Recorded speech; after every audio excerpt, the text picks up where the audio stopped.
Hello students, good morning. This is Jyoti Academy. இன்னைக்கு வந்து environmental impact assessment 2020 பத்தி பார்ப்போம். அதாவது சுற்றுச்சூழல் தாக்க மதிப்பீடு 2020. ஆக்சுவலாக இந்த அதாவது இது டிராஃப்ட் அப்படின்னு சொல்லுவாங்க. இன்னும் வந்து இது ஃபுல் ஃப்ளெஜ்டாக வந்து ஒரு ஆக்ட் அது பாஸ் ஆகலை, இன்னும் பார்லிமெண்ட்டில் அது கொண்டு வந்திருக்காங்க. டிராஃப்ட்டுங்கிறது இது மக்களுக்கு முன்னாடியும் அதை ஆக்சுவலாக பார்லிமெண்ட்லேயும் டிஸ்கஷன் பண்ணிவிட்டு இது ஃபைனலைஸ் ஆகிறதுக்கு முன்னாடி இருக்கிறது. அது ஒன்ஸ் ஃபைனலைஸ் ஆகிடுச்சுன்னா அது வந்து ஆக்டாக பாஸ் ஆகிடும். அதுலேருந்து அந்த நார்ம்ஸ்லாம் நம்மளுக்கு இந்தியா ஃபுல்லாக அக்செப்ட் ஆகும். ஸோ இது இன்னும் ஆக்ட் ஃபுல்லாக பாஸ் ஆகிறதுக்கு முன்னாடியே லாட் ஆஃப் கிரிட்டிசிசம்ஸ் வந்துகிட்டு இருக்கு. இந்த என்விரான்மெண்ட் இம்பேக்ட் அசஸ்மெண்ட் 2020 ஆக்டாக பாஸ் ஆனால் இது மிகப்பெரிய இந்தியாவுக்கு பேரழிவை உருவாக்கும். அதாவது என்விரான்மெண்ட்டுக்கு மிகப்பெரிய அசாடாக இருக்கும், மக்களுக்கும் மிகப்பெரிய பாதிப்பாக இருக்கும்னு சொல்லி நிறைய சுற்றுச்சூழல் ஆர்வலர்கள், அதாவது என்விரான்மெண்டலிஸ்ட் வந்து அதே மாதிரி என்ஜிஓஸ் வந்து நிறைய கிரிட்டிசிசம்ஸ் வைக்கிறாங்க. இது உண்மையிலே அந்த அளவுக்கு பாதிப்பு உருவாக்குதா, இல்லை உண்மையாலுமே இதில் என்ன நடக்குது, இதுக்கு முன்னாடி என்ன நடந்திருக்கு அப்படிங்கிறத நம்ம டீட்டெயிலாக பார்ப்போம். அதுக்கு முன்னாடி இந்த மாதிரி வீடியோஸ் உங்களுக்கு ரெகுலராக வேணும்னா இந்த சேனலை சப்ஸ்கிரைப் பண்ணி பெல் ஐக்கான் ப்ரெஸ் பண்ணுங்கள். உங்களுக்கு இது மாதிரி யூஸ்ஃபுல்லான வீடியோஸ் வந்து நீங்கள் ரெகுலராக எடுத்துக்கலாம். ஆக்சுவலாக what is environment impact assessment 2020 அப்படின்னு பார்த்தீங்கன்னா, ஆக்சுவலாக என்விரான்மெண்டல் ப்ரொடெக்ஷன் ஆக்ட் 1986 வந்து கிரியேட் பண்ணாங்க. அது எப்போ கிரியேட் பண்ணாங்கன்னு பார்த்தீங்கன்னா 1984 வந்து போபாலில் வந்து மிகப்பெரிய கேஸ் லீக் ஒன்று ட்ராஜடி கிரியேட் ஆச்சு. இதனால பல ஆயிரம் மக்கள் இறந்தாங்க. மெத்தில் ஐசோசைனேட் அப்படிங்கிற ஒரு கேஸ் கிரியேட் ஆனது. ஸோ அதற்கு பிறகு பார்த்தீங்கன்னா 1986 என்விரான்மெண்ட் ப்ரொடெக்ஷன் ஆக்ட் ஒன்று கிரியேட் பண்ணாங்க. அதுக்கு கீழே வந்து என்விரான்மெண்ட் இம்பேக்ட் அசஸ்மெண்ட் அப்படின்னு சொல்லி 2006 ஆரம்பித்தாங்க. இது என்ன சொல்லுது அப்படின்னு பார்த்தீங்கன்னா, ஒரு இண்டஸ்ட்ரியோ இல்லை ஒரு ப்ராஜெக்டோ இந்தியாவில் உருவாக்கணும் அப்படின்னா அதுக்காக ஃபஸ்ட்டு வந்து ஒரு ப்ரீ அனலைசிஸ் ஒன்று பண்ணணும். இதனால் என்ன இம்பேக்ட் வந்து அங்கே அந்த என்விரான்மெண்ட்டுக்கும் அங்கே இருக்க பீப்புளுக்கும் சோசியல் லெவல்லையோ அல்லது ஒரு பொல்யூஷன்ஸ்லையோ ஹசார்டோ இந்த மாதிரி என்ன எது கிரியேட் ஆகும்னு சொல்லிட்டு ஒரு அனலைஸ் பண்ணி ரிப்போர்ட் பண்ணி அது கன்சர்ன் அத்தாரிட்டிகிட்ட கொடுத்து அவங்க ஓகே பண்ணி இது ஓகே அப்படின்னா இதை வந்து ப்ராசஸ் பண்ணுவாங்க. அது இங்கே வந்து கன்சர்ன் அத்தாரிட்டி அப்படின்னு யாருன்னு பார்த்தீங்கன்னா ministry of environment, forest and climate. ஓகேங்களா? அதாவது சுற்றுச்சூழல், காடுகள் மற்றும் காலநிலைக்கான அமைச்சகத்துக்கு கீழே இதை கொடுத்து இதை வந்து பர்மிஷன் ஓகே பண்ணுவாங்க. இப்போ இது நிறைய சேஞ்சஸ் வந்து இப்போ பண்ணியிருக்காங்க. இதனால தான் மிகப்பெரிய கிரிட்டிசிசம் உருவாகிருக்கு. அது என்னென்னு இப்போ பார்ப்போம். ஆக்சுவலாக பார்த்தீங்கன்னா என்விரான்மெண்ட் இம்பேக்ட் அசஸ்மெண்ட் 2006 தான் இப்போ வந்து நம்ம அமெண்ட் பண்ணியிருக்காங்க. 27 மார்ச் 2020 பண்ணியிருக்காங்க. ஓகே, இது ஏன் வந்து இப்போ வந்து ரொம்ப மிகப்பெரிய கிரிட்டிசிசம் ஆயிருக்கு? ஆக்சுவலாக 2027 மார்ச்சில் பண்ணியுமே அப்படின்னு பார்த்தீங்கன்னா, ஆக்சுவலாக பார்த்தீங்கன்னா ஒன்ஸ் இதை வந்து இது ஆக்சுவலாக டிராஃப்ட்னு சொல்லுவாங்க. இது வந்து ஆக்ட் பாஸ் பண்ணுறதுக்கு முன்னாடி டிஸ்கஷனில் அனலைசிஸில் இருக்கும்போது ஸோ ஒன்ஸ் அது ஓகே அப்படின்னு சொல்லிட்டு ப்ராசஸ் பண்ணதுக்கப்புறம் பார்த்தீங்கன்னா அது மக்கள் பார்வைக்கு விடுவாங்க. மக்களுடைய அவங்களுடைய ஒப்பீனியன், சஜஷன்ஸ் எல்லாம் வந்து நீங்கள் குறிப்பிட்ட டைம் தருவாங்க. அதுக்குள்ளே நீங்கள் கொடுக்கலாம். அதெல்லாம் அனலைஸ் பண்ணிட்டு தான் ஃபைனலாக இதை வந்து ஒரு ஆக்டாக கொண்டு வருவாங்க. ஸோ இது மக்கள் பார்வைக்கு வரும்போது மிகப்பெரிய சேஞ்சஸ், நிறைய சேஞ்சஸ் வந்து ஒரு கம்பெனிக்கு ஃபேவராக இருப்பதாகவும் என்விரான்மெண்ட்டுக்கு எகெயின்ஸ்டாக இருப்பதாக நிறைய கிரிட்டிசிசம் வந்துட்டுருக்கு. அதை பற்றி பார்ப்போம். பர்டிகுலராக இப்போ பார்த்தீங்கன்னா கொரோனா வைரஸ் சீரியஸ் இஷ்யூ போயிட்டுருக்கிறதுனால, நிறைய ப்ராப்ளம்ஸ் போயிட்டுருக்கிறதுனால ட்ரக்ஸு, இன்டர்மீடியட்ரிஸ், அந்த அலைன்மெண்ட்ஸ் ப்ராப்ளம் ரிலேட்டடான இண்டஸ்ட்ரீஸ்க்கு வந்து இமீடியட்டாக அவங்க பர்மிஷன் தராங்க. ஆஸ் பாசிபிள் குயிக்காக கொடுக்குறாங்க. அதே போல் இந்த இண்டஸ்ட்ரீஸ் எல்லாம் பார்த்தீங்கன்னா கேட்டகரி A2, கேட்டகரி B2 அப்படிங்கிறத அவங்க ரெகனைஸ் பண்ணி கொடுக்குறாங்க. அதாவது சிம்பிளாக பார்க்கணுன்னா கேட்டகரி ஏங்கிற இண்டஸ்ட்ரீஸ், அந்த கேட்டகரியில் வர்றவங்களெல்லாம் பார்த்தீங்கன்னா கண்டிப்பாக அவங்க என்விரான்மெண்ட் இம்பேக்ட் அசஸ்மெண்ட் பண்ணியே ஆகணும். அந்த ரிசல்ட்டை பார்த்துட்டு அதை அலோவ் பண்ணுவாங்க. வேற B2 என்விரான்மெண்ட் இம்பேக்ட் அசஸ்மெண்ட் தேவை கிடையாது. ஸோ ட்ரக்ஸ், இன்டர்மீடியட்ஸ் இது போல் கம்பெனிஸ்க்கெலாம் B2 கேட்டகரியில் சேஞ்ச் பண்ணியிருக்காங்க. ஸோ இதை வந்து environment ministry of environment, forest and climate change தான் இது பண்ணியிருக்காங்க. அதனுடைய மினிஸ்டர் யாருன்னு பார்த்தீங்கன்னா பிரகாஷ் ஜவடேகர். ஆக்சுவலாக ஸ்டூடெண்ட்ஸ் நம்ம வந்து இப்போ இது என்விரான் இம்பேக்ட் அசஸ்மெண்ட்டை எக்ஸாம் பாயிண்ட் ஆஃப் வியூ தான் நம்ம பார்க்க போகிறோம். நம்ம competitive exams, TNPSC, staff selection commissions, இது அதர் எக்ஸாம்ஸ்க்கு என்னென்ன இம்பார்ட்டன்ஸோ அதை தான் நம்ம மெயினாக பார்க்க போகிறோம். ஸோ இந்த பாயிண்ட்ஸ் எல்லாம் ரொம்ப இம்பார்ட்டன்ஸ் பார்த்துங்க. நெக்ஸ்ட் பார்த்தீங்கன்னா இந்த என்விரான்மெண்டல் ப்ரொடெக்ஷன் ஆக்ட் 1986 என்ன சொல்லுது அப்படின்னு பார்த்தீங்கன்னா, United nation conference on the human environment Stockholm, அதாவது ஸ்வீடன் 1972 ஒரு கான்ஃபரன்ஸ் வந்து நடத்துனாங்க. அதில் நம்ம வந்து அந்த அக்ரிமெண்ட்டில் இருக்கிறோம். அதன்படி அவங்க நிறைய நார்ம்ஸ் எல்லாம் கொடுத்துருக்காங்க. அந்த நார்ம்ஸ்லாம் என்னென்னு பார்க்கலாம்.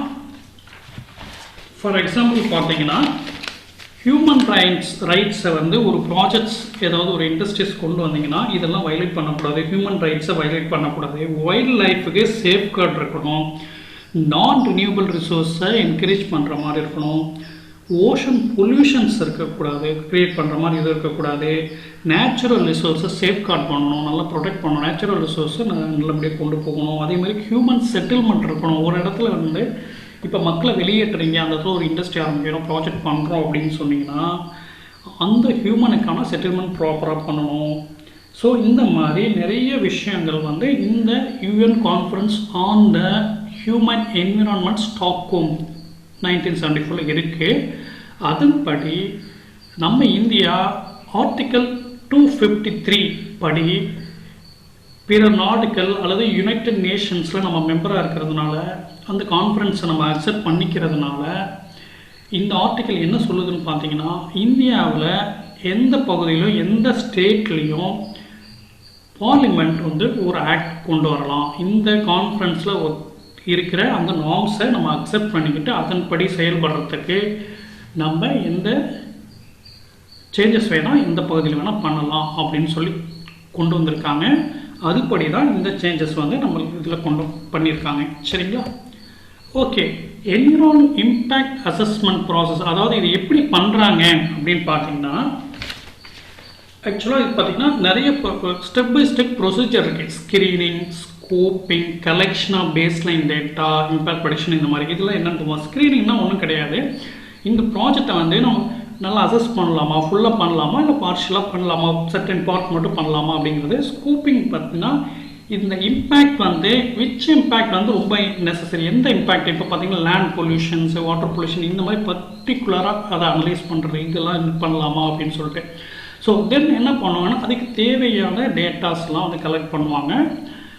அந்த டேட்டாஸை வச்சு ஒரு ப்ரெடிக்ட் பண்ணுவாங்க, இது என்ன வந்து இம்பேக்ட் வந்து இது கிரியேட் பண்ணும் அப்படிங்கிறது. ஃபார் எக்ஸாம்பிள் பார்த்து ஒரு லேண்டில் இப்போ ஒரு கெமிக்கல் கிரியேட் பண்ணுறாங்க, அதை வந்து வெளியில் வந்து எக்ஸாக்ட் பண்ணுறப்ப அது லேண்டில் இப்படிலாம் பொல்யூட் பண்ண வாய்ப்பு இருக்குது அப்படிங்கிறத ப்ரெடிக்ட் பண்ணுவாங்க. தென் அதை மிட்டிகேட் பண்ணுவாங்க, அதை குறைக்கிறது அல்லது அது வராமல் பண்ணுறதுக்கு என்னென்ன பண்ண முடியும், அந்த பொல்யூஷனை ரீப்ராசஸ் பண்ணுறது, அந்த எக்ஸாஸ்ட் சாக்கடை கழிவுகளை வந்து திருப்பி வந்து ப்ராசஸ் பண்ணுறது, இந்த மாதிரி விஷயத்தை பண்ணுவாங்க. இதெல்லாம் ஃபைனலைஸ் பண்ணி ஒரு அனலைஸ் பண்ணதுக்கப்புறம் இது மக்கள் பார்வைக்கு கொண்டு வருவாங்க. இது மக்களுடைய ஒப்பீனியன் வந்து ஒரு பர்டிகுலர் டைம் வரைக்கும் நீங்கள் வந்து அந்த மினிஸ்ட்ரி ஆஃப் என்விரான்மெண்ட் வெப்சைட்டில் நீங்கள் வந்து உங்களுடைய ஒப்பீனியனை வந்து நீங்கள் கொடுக்கலாம். அதுக்கப்புறம் ஃபைனலாக ஒரு டெசிஷன் எடுப்பாங்க. இது ஓகே, இந்த ப்ராஜெக்ட் கண்டினியூ பண்ணலாம் அப்படின்னு சொன்னால் அதை கண்டினியூ பண்ணிவிட்டு அதை கண்டினியூ மானிட்டர் பண்ணிகிட்டு இருப்பாங்க. இது இப்போ எக்ஸாக்டாக இவங்க சொன்ன ப்ராசஸில் தான் போயிட்டுருக்கா அப்படின்னு சொல்லி மானிட்டர் பண்ணுவாங்க. இதுதான் ஒரு simple procedure environment impact assessment படி. இதில் தான் ஒரு சில நிறைய சேஞ்சஸ் பண்ணியிருக்காங்க. அது என்னென்னங்கிறதையும் பார்ப்போம். நம்ம அதுக்கு முன்னாடி கேட்டகரி ஏ, பி அப்படின்னா என்னென்னு பார்ப்போம். ஆஸ் பர் என்விரான் இம்பேக்ட் அசஸ்மெண்ட் 2006 படி கேட்டகரி ஏ வந்து எதில் வரும் பார்த்தீங்கன்னா, நேஷ்னல் லெவல் அப்ரைசலில் வரும். அதாவது நேஷ்னல் லெவல் அப்ரைசல்னால நம்ம சென்ட்ரல் கவர்மெண்ட்டில் இருக்கிறது. அந்த அப்ரைசலை யார் யாரெல்லாம் அனலைஸ் பண்ணுவோம்னா, இம்பேக்ட் அசஸ்மெண்ட் ஏஜென்சி, அதாவது national impact assessment Ajio, export appraisal committee அப்படின்னு சொல்லுவாங்க. இவங்க தான் அதை வந்து அனலைஸ் பண்ணிப்போம். இது ஒன்றும் கிடையாது. இதில் ஒரு சயின்டிஸ்ட்டு அந்த ப்ராஜெக்ட் கம்ப்ளீட் பண்ணுறதுக்கான எக்ஸ்பர்ட்ஸ்லாம் அதில் இருந்து அது வந்து பார்ப்பாங்க. நான் டெக்னிக்கல் எக்ஸ்பர்ட்ஸும் இருப்பாங்க. சரிங்களா? அதே மாதிரி என்விரான்மெண்ட் மினிஸ்ட்ரிஸ் இவங்க எல்லாமே வந்து பார்ப்பாங்க. வேறு கேட்டகரி பி பார்த்தீங்கன்னா ஸ்டேட் லெவல் அப்ரைசல், அதாவது ஜஸ்ட் அதே திங் வந்து ஸ்டேட்டில் என்னென்ன பண்ணுறாங்களோ அது வரும். இதில் 2 கேட்டகரிஸ் சொல்கிறேன். நான் ஆல்ரெடி சொன்னேன் பார்த்தீங்களா, B1 வந்து mandatory for environmental impact assessment. கண்டிப்பாக B1 வந்து என்விரான்மெண்டல் இம்பாக்ட் அசஸ்மெண்ட் இப்போ நம்ம சொன்னதை பண்ணி ஆகணும். B2 வந்து அதை பண்ண தேவையில்லை. சரிங்களா? தென் இதில் நிறைய டிஸ்பியூட்ஸ்லாம் நம்மளுக்கு வந்திருக்கு. அதாவது கிரிட்டிசிசம்ஸ், அதாவது இது வந்து நிறைய அக்செப்ட் பண்ணிக்க முடியாது அப்படிங்கிற மாதிரி நிறைய விஷயம் இதில் வந்திருக்கு. அதெல்லாம் பார்ப்போம். சரிங்களா?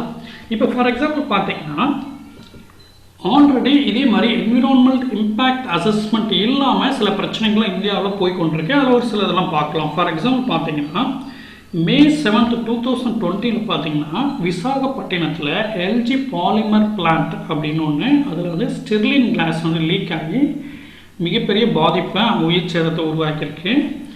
இது வந்து எதனால் உருவாக்கியிருக்கு அப்படின்னு பார்த்தீங்கன்னா one of the main reason பார்த்தீங்கன்னா இந்த பிளான்ட் வந்து, அதாவது இந்த பவர் பிளான்ட் வந்து 2 வருஷமாக 2 டெக்கேட்ஸாக எந்த கிளியரன்ஸும் வாங்காமல் ரன் பண்ணியிருக்காங்க. ஸோ இது வந்து ஒரு ஒன் ஆஃப் த மேஜர் கிரிட்டிசிசமாக சொல்கிறாங்க, எக்ஸாம்பிள் சொல்கிறாங்க. ஸோ இந்த மாதிரி என்விரான் இம்பேக்ட் அசஸ்மெண்ட் பண்ணாமல் பண்ணிங்கன்னா இந்த மாதிரி மிகப்பெரிய பாதிப்புகள் உருவாக்கும் அப்படின்னு சொல்லி நம்ம என்விரான்மெண்ட் ஆக்டிவிட்டீஸ் சொல்கிறாங்க. சரிங்களா? சுற்றுச்சூழல் ஆர்வலர்கள் இந்த மாதிரி சொல்கிறாங்க.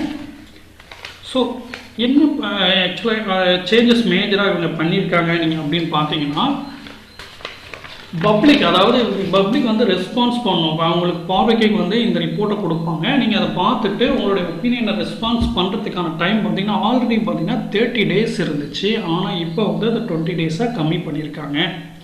அதே போல் பார்த்தீங்கன்னா நிறைய ப்ராஜெக்ட்ஸ்க்கு வந்து என்விரான்மெண்ட் இம்பேக்ட் அசஸ்மெண்ட் இல்லாமலே பண்ணலாம் அப்படிங்கிற மாதிரி ஒரு ப்ரொசீஜர் கொண்டு வந்திருக்காங்க. இதை வந்து நிறைய பேர் வந்து எதிர்க்கிறாங்க. பர்டிகுலராக இப்போ ஆல்ரெடி சொன்ன அந்த ட்ரக்ஸ் கம்பெனி கூட வச்சுக்கலாம். அதே போல் பார்த்தீங்கன்னா இந்த கம்பெனி வந்து ஒரு ரிப்போர்ட் வந்து கன்சர்ன் அத்தாரிட்டிகிட்ட வந்து அவங்க ப்ரொடியூஸ் பண்ணணும். அது ஆல்ரெடி பார்த்தீங்கன்னா 6 months இருந்துச்சு. 6 மாதத்துக்கு ஒரு தாட்டி பண்ணணும்னு இருந்துச்சு. அதை வந்து இப்போ ஒரு வருஷத்துக்கு ஒரு தாட்டி இருந்தால் போதும் அப்படிங்கிற மாதிரி கொண்டு வந்திருக்காங்க. ஆக்சுவலாக மேஜராக இது எதுக்காக கொண்டு வந்தோங்கிறது அவங்க என்ன ரீசன் சொல்கிறாங்கன்னா நம்மளுடைய பிஸ்னஸ் ஆக்டிவிட்டி எக்கனாமியையும் டெவலப் பண்ணணும். இந்த கொரோனா இஷ்யூனால அந்த ட்ரக்குக்குமே நம்ம இம்பார்ட்டன்ஸ் கொடுக்கணும், அதுக்காக பெனிஃபிட்டுக்காக தான் பண்ணுறோன்னு சொல்கிறாங்க.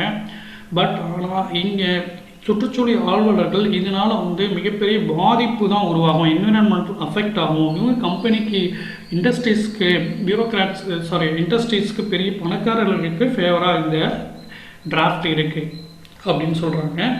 இதில் இன்னொரு கிரிட்டிசிசம் பார்த்தீங்கன்னா minister of environment and forest and climate and minister of heavy industry, அதாவது இப்போ இண்டஸ்ட்ரீஸ்க்கெல்லாம் பப்ளிக் என்டர்பிரைசஸ் இந்த மாதிரி இதுக்கு எல்லாமே ஒரே ஒரு ஹெட்டு தான் இருக்கார், மினிஸ்டர் இருக்கார், ஒரே பிரகாஷ் ஜாவடேகர். இது ஒரு ரொம்ப கான்ட்ரவர்ஷியலான இது தான். ஏன்னா இஃப் ஹீஸ் ஏதாவது ஹெவி இண்டஸ்ட்ரீஸ் இவருக்கு ஃபேவராக அல்லது இண்டஸ்ட்ரீஸ் இவர் கிரியேட் பண்ணால் இட் மே வயலேட் என்விரான்மெண்ட்டை அஃபெக்ட் பண்ணுறதுக்கான அந்த பாதிப்புகள் இருந்தால் இவர் கண்டிப்பாக வந்து இண்டஸ்ட்ரீஸ்க்கு ஃபேவராக தான் பண்ணுற மாதிரி வரலாம். ஸோ அப்படி வரப்போ இவர் ஒரு சேம் பர்சனே இருக்கிறது இது பெரிய பாதிப்பு உருவாக்குங்கிறது ஒரு இன்னொரு கிரிட்டிசிசம்ஸ் இருக்குது. அதே மாதிரி நிறைய மானிட்டரிங், இதை வந்து மானிட்டர் பண்ணுறதையும் பார்த்தீங்கன்னா நிறைய ரிலாக்ஸேஷன் பண்ணியிருக்காங்க. இதுவுமே நிறைய அஃபெக்ட் பண்ணும் அப்படின்னு சொல்கிறாங்க. அதே மாதிரி இது மேஜராக அஃபெக்ட் ஆகிறது பார்த்தீங்கன்னா ட்ரைப்ஸ், ஃபாரஸ்ட் டெவலப்ஸ், காட்டில் வாழ்கிறவர்கள், வில்லேஜ் இந்த மாதிரி பீப்புள். ஏன்னா அங்கே தான் வந்து இந்த நிறைய அஃபெக்ட் பண்ணி இண்டஸ்ட்ரீஸ் பண்ணுவாங்க, இவங்கள தான் நிறைய அஃபெக்ட் பண்ணும் அப்படின்னு சொல்லி கொடுத்துருக்காங்க. அதே மாதிரி பப்ளிக் கன்சல்டேஷன், பப்ளிக் வந்து கன்சல்ட் பண்ணுறதுக்கு டைமும் குறைச்சிருக்காங்கன்னு சொல்கிறாங்க. இது வந்து மேக்ஸிமம் வந்து ஒரு 40 days தான் இருக்கணும், அதுக்கு மேலே இருக்கக்கூடாதுன்னு டிசைட் பண்ணியிருக்காங்க. அதே போல் பார்த்தீங்கன்னா பப்ளிக் ஹியரன்ஸ், எக்கனாமிக்கலி சென்சிட்டிவ் ஏரியா அப்படின்னு ஒரு சில ஏரியாவெலாம் அவங்க கிரியேட் பண்ணியிருக்காங்க.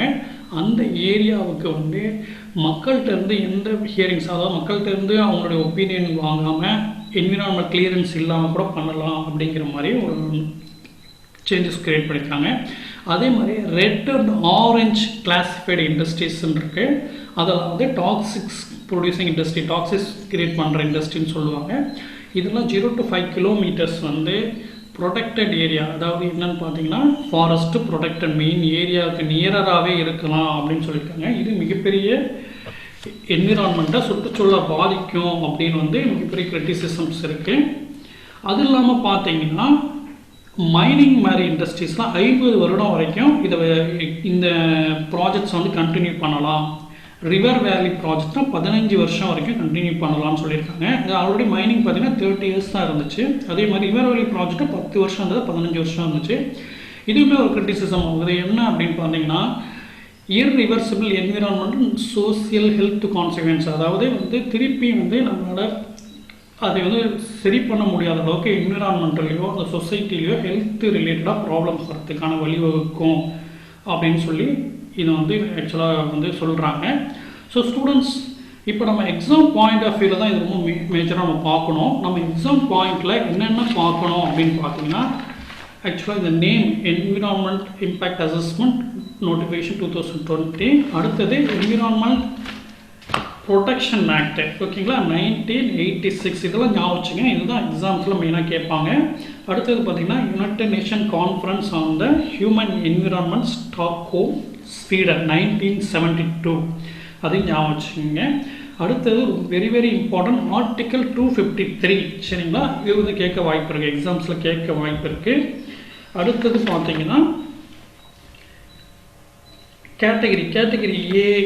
கேட்டகரி ஏனா என்ன, பினா என்ன, இந்த மாதிரி எக்ஸாம்ஸில் வந்து உங்களுக்கு கேட்கறதுக்கு வாய்ப்புகள் ரொம்ப அதிகமாகவே இருக்குது. ஸோ இந்த மாதிரி விஷயத்த நீங்கள் மெயினாக கான்சன்ட்ரேட் பண்ணுங்கள். அதே மாதிரி மினிஸ்ட்ரி, எந்த மினிஸ்ட்ரி கீழே இது வருது, environment, forest and climate change, அந்த மினிஸ்ட்ரிஸ் கீழே வருது. அதனுடைய மினிஸ்டர் யார் அப்படின்னா பிரகாஷ் ஜாவடேகர். ஆக்சுவலாக இந்த மாதிரி கொஸ்டின்ஸ் கேட்கலாம். அதே மாதிரி இந்த சேஞ்சஸ் பண்ணியிருக்காங்க இல்லையா, அதில் ரொம்ப இம்பார்ட்டன்ஸ் கிடையாது. இப்போ நான் சொன்னது ரொம்ப இம்பார்ட்டன்ஸ், அதையுமே நீங்கள் லிட்டில் பிட்டாக பார்த்துங்க, சரிங்களா. ஸோ இதுக்கு ஃபர்தராக நீங்கள் ஏதாவது டவுட்ஸ் ஏதாவது இருந்து கிளாரிஃபிகேஷன்ஸ் ஏதாவது வேணும், இல்லை ஃபர்தராக ஏதாவது கிளாஸஸ் வேணும், எதுவாக இருந்தாலும் நீங்கள் தாராளமாக இங்கே கான்டாக்ட் பண்ணலாம். ஜோதி அகாடமி, செல் நம்பர் 8056120512. தேங்க்யூ.